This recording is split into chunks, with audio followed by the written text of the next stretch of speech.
주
함께 동행하는 가장 큰 소망, 나의 가장 큰 소망, 나의 가장 큰 은혜, 주와 함께 동행하느니.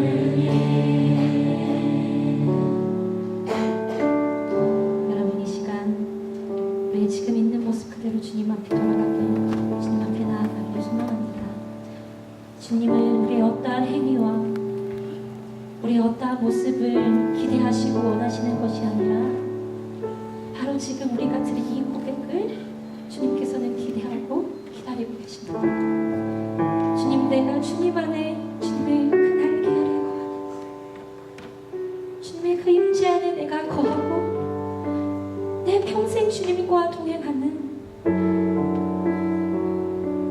그 우리들의 중심과 우리들의 마음을 주님께서는 기다리고 계시고 주님께서 그것을 원하고 계십니다. 여러분, 이 시간 우리 하나님 앞에 우리의 중심을 내어드립시다. 그리고 주님, 내 평생 소원, 나의 가장 큰 소망, 내가 늘 주님 안에 거하며 주님이 내 안에 거하시며 주님과 그 동행하는 삶이 나의 삶 가운데서 이루어지게 하여 주십시오. 주님의 그 형용할 수 없고 그 변함없는 그 한결같은 주님의 그 사랑 가운데 내가 붙들리고 그 사랑 안에 거하면서 내가 살아가게 하여 달라고 우리 주님 앞에 우리의 중심을 내어드리며 우리 함께 기도하며 나아가도록 하겠습니다. 함께 기도하며 나아가시도록 하겠습니다. 주님, 주님 이 시간에 중심을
주의 지팡이와 막대기가 나를 안위하시나이다. 아멘. 나를 사랑하시고 항상 동행하시는 하나님 감사합니다. 우리의 삶을 주관하시고 함께 해주시며 이 시간 가운데 하나님을 찬양하고 경배할 수 있게 해주심에 감사드립니다. 우리가 고백하는 이 감사가 입술로 드리는 공허가 아니라 마음의 중심에서 드려지는 감사가 되게 하옵소서. 마음의 중심을 다시 붙잡아 이 시간 온전히 주님만 바라보며 이 예배가 하나님 홀로 영광 받을 수 있게 하옵소서. 한 주간의 삶을 돌아봅니다. 하나님을 믿는 크리스천으로 살아가면서도 세상 미혹을 이기지 못하고 세상과 타협하며 살았음을 고백합니다. 하나님의 뜻과 마음이 아닌 내가 내 마음의 주인이 되어 나의 뜻대로 살아옴을 고백합니다. 주여, 이 시간 다시 내 마음을 주님께로 돌릴 수 있도록 해주세요. 날마다 주님과 동행하는 삶을 살아가게 하시고 매 순간 영혼의 호흡을 하는 삶을 살아가게 하소서. 이제 긴 연휴를 앞두고 있습니다. 각자의 자리 가운데서 주님을 바라보게 하시고 세상 유혹에 넘어지지 않게 하옵소서. 가정의 복음화를 위해 기도합니다. 믿지 않는 가족들 가운데서 먼저 믿는 자로서 기도하게 하시고 가정의 선교사로 세워주시옵소서. 아직 제사를 드리는 가정들을 긍휼히 여겨주시고 주님의 가정으로 바로 세워주세요. 믿는 가정들 가운데에도 어려움이 있다면 하나님만이 우리 가정의 주인 되심을 인정하며 믿음의 가정들로 회복시켜 주시옵소서. 예배 이후에 있을 미래비전 학교를 위해 기도합니다. 미래비전 학교를 위해 매주 준비하시며 수고하시는 간사님들을 축복해 주세요. 이 강의들이 그냥 듣는 강의가 아닌 정말 나의 삶과 나의 미래를 준비하는 시간이 되게 하옵소서. 주님의 생각과 마음으로 나의 미래를 계획하게 하시고 비전을 꿈꾸게 하옵소서. 순장의 삶 또한 기대하며 소망을 품고 기도하며 나아가게 해주세요. 오늘 예배와 임수빈 간사님을 위해 기도합니다. 간사님의 영과 육을 강건하게 지켜주시옵고 오직 성령 충만하여 말씀을 전하게 해주세요. 간사님께서 말씀 전하실 때에 성령님께서 우리를 깨닫게 하시고 이 말씀을 우리의 힘과 소망으로 삼아 살아가게 하옵소서. 오늘도 예수님과 한 걸음 한 걸음 나아갑니다. 저희와 항상 함께 하시고 영광 받기 합당한 존귀하신 예수님 이름으로 기도드렸습니다. 아멘.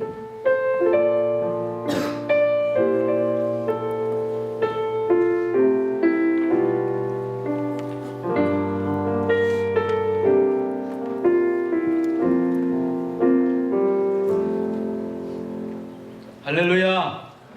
할렐루야. 우리 옆에 있는 지체들에게 한번 이렇게 인사하고 싶습니다. 당신은 진정한 CCC의 예배자입니다. 한번 해볼까요? 맞습니다. 이제 내일 지나면 추석 연휴가 시작이 되어지는데 우리가 늘 드리던 채플이 아님에도 불구하고 오늘 이렇게 목요일날 또 채플을 위해서 함께 나온 여러분들 정말 축복하고 환영합니다. 아멘. 오늘 이제 특별하게 이렇게 오늘 채플 예배를 드리면서 제가 한 강사님을 초청을 했습니다. 아마 여러분들이 잘 아는 분들도 있을 터인데 우리 대전 CCC 출신이시고 지금 이제 신대원에서 공부를 열심히 하고 계세요. 그래서 이 간사님이 너무 그립고 또 말씀이 그리워서 우리 형제자매들한테 이 말씀을 들을 수 있는 기회를 좀 줘야 되겠다 생각해서 오늘이 최고의 기회가 아닌가 생각해서 제가 임수빈 간사님 초청했습니다. 우리 임수빈 간사님은 대전지구 총순장 역임하시고 또 우리 대전의 카이스트 개척해서 하나님의 부흥을 경험하게 하셨고 또 캠퍼스 사역의 흐름이 무엇인지를 알고 계시는 제가 너무 총애하고 사랑하는 그런 간사님이십니다. 우리 임수빈 간사님 나오실 때에 간사님 사랑합니다. 축복합니다. 마음 담아서 한번 우리 박수 한번 쳐주세요.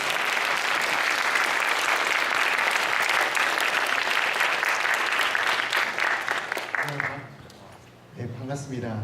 이렇게 여러분들을 만나게 돼서 너무 기쁘게 생각하고 여러분들이 그리웠습니다. 제가 2010년이었던 것 같아요. 2010년에 그 간사 초임지로 카이스트의 발령을 받았습니다. 그때 발령을 받아서 그때 처음으로 한 명도 없는 땅 가운데 걸어다니면서 기도했던 그 생각이 새록새록 났습니다. 근데 공교롭게 오늘 또 오면서 참 재밌는 일이 있었어요. 저한테는 의미 있는 일이기도 하고 올라오다 보니까 한 친구가 저를 마주 걸어오고 있었거든요. 근데 한 사람이 저한테 오더니 참 복되게 생기셨네요 이러시는 거예요.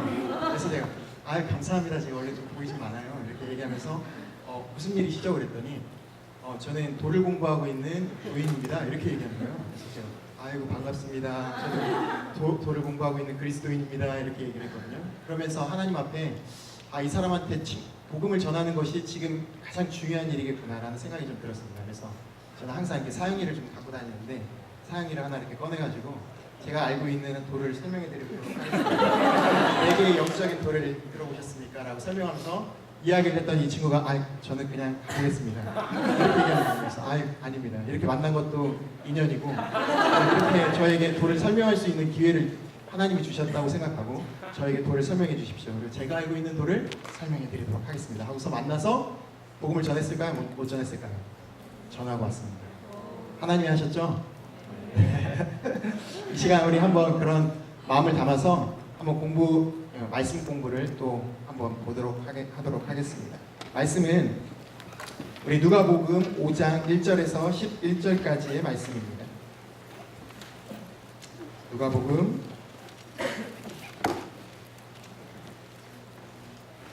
5장 1절부터 11절까지 말씀입니다. 우리 같이 한번 저와 여러분이 서로 교독하면서 말씀을 읽어 나가도록 하겠습니다. 먼저 제가 한번 읽겠습니다. 무리가 몰려와서 하나님의 말씀을 들을새 예수는 게네사렛 호숫가에 서서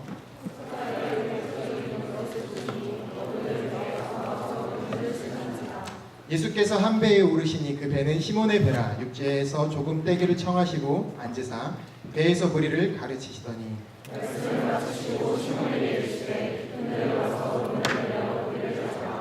시몬이 대답하여 이르되 선생님 우리들이 밤이 새도록 수고하였으되 잡은 것이 없지만은 말씀에 의지하여 내가 그물을 내리리이다 하고 이에 다른 배에 있는 동무들에게 손짓하여 와서 도와달라 하니 그들이 와서 두 배의 채움에 잠기게 되었더라.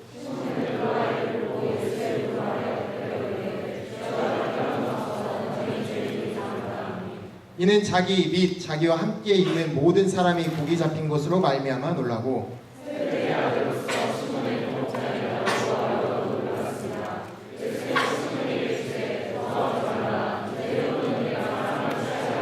같이 읽겠습니다. 그들이 배를 제대고 모든 것을 버려두고 예수를 따르니라. 아멘. 여러분은 이 말씀이 살아계신 하나님의 말씀이라고 믿으십니까? 정말 살아계신 하나님이 나에게 하시는 말씀이라고 믿으세요? 그것이 중요해요.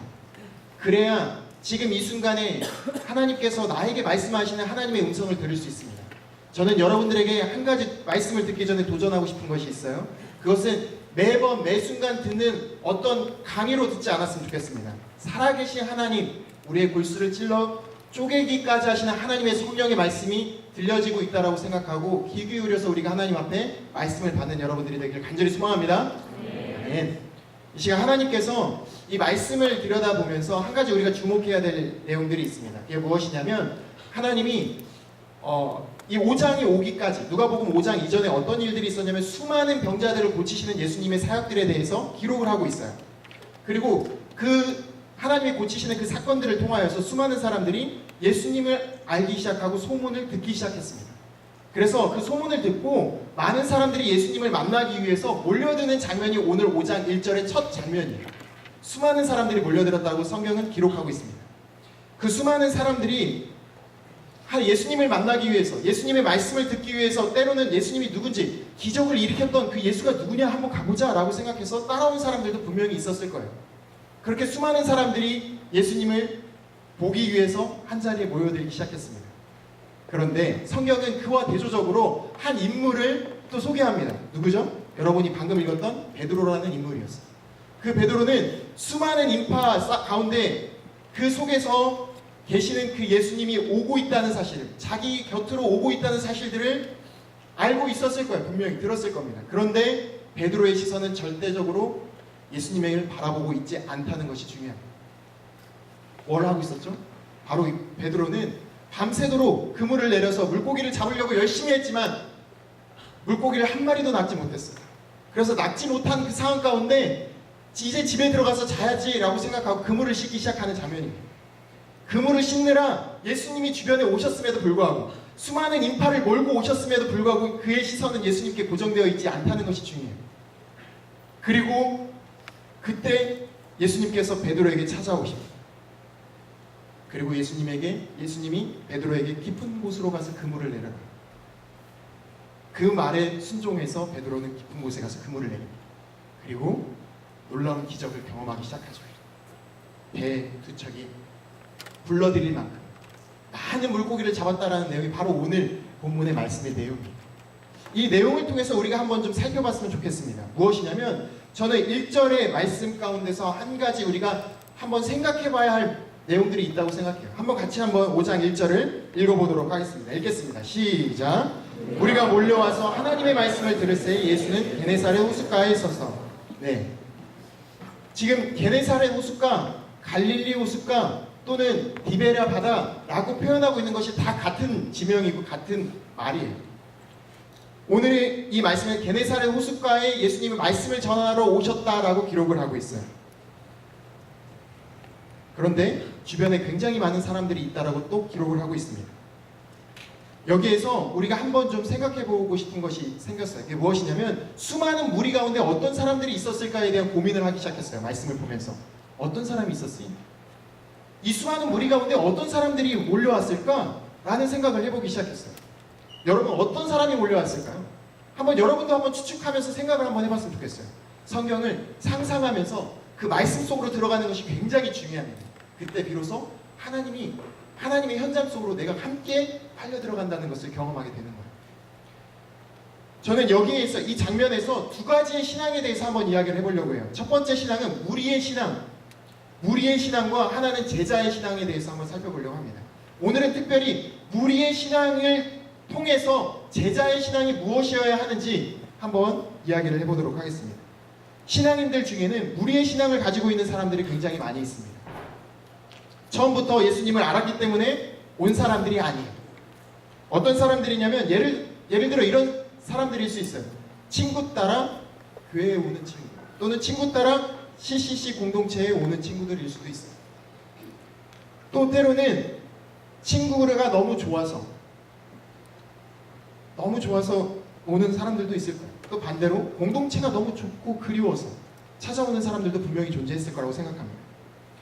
예수님을 인격적으로 만나기 전에 특히 교회를 처음 나온 분들이 이에 속한다고 생각합니다. 선교단체에도 마찬가지, CNC 공동체에도 마찬가지죠. 아마 예수님을 따라온 무리 중에 이런 사람들이 분명히 있었을 거라고 저는 생각해요. 또 다음으로 무리의 신앙 중에는 신앙생활을 오래 한 사람들도 분명히 있었을 거예요. 교회는 오래 다녔지만 자신이 좋아하는 말씀만 찾아서 듣는 사람들도 무리의 신앙 가운데 있었을 거라고 생각합니다.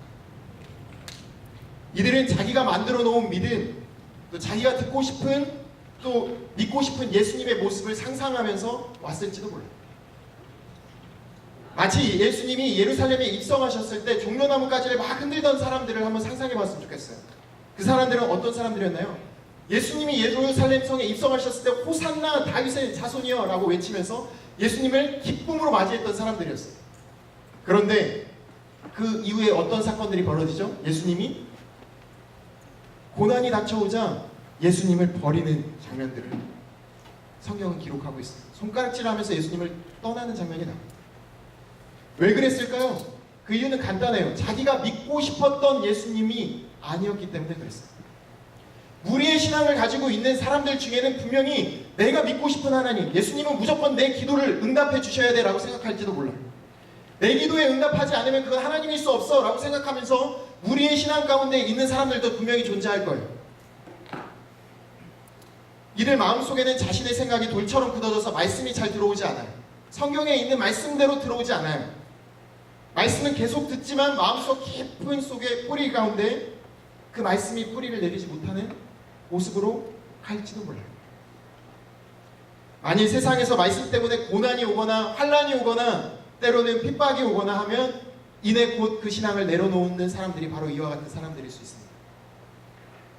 오늘 본문의 수많은 무리 속에 자기가 보고 싶은 기적을 일으키는 예수님을 만나기 위해 온 사람들이 존재했다는 거예요.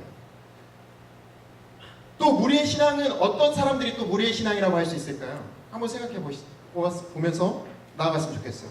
아마 이런 사람들이 있을 수 있을 거예요. 많은 무리 가운데 많은 사람들 틈에서 신앙생활을 하는 것이 좋은 사람들이 무리 신앙 가운데 있었을 거예요.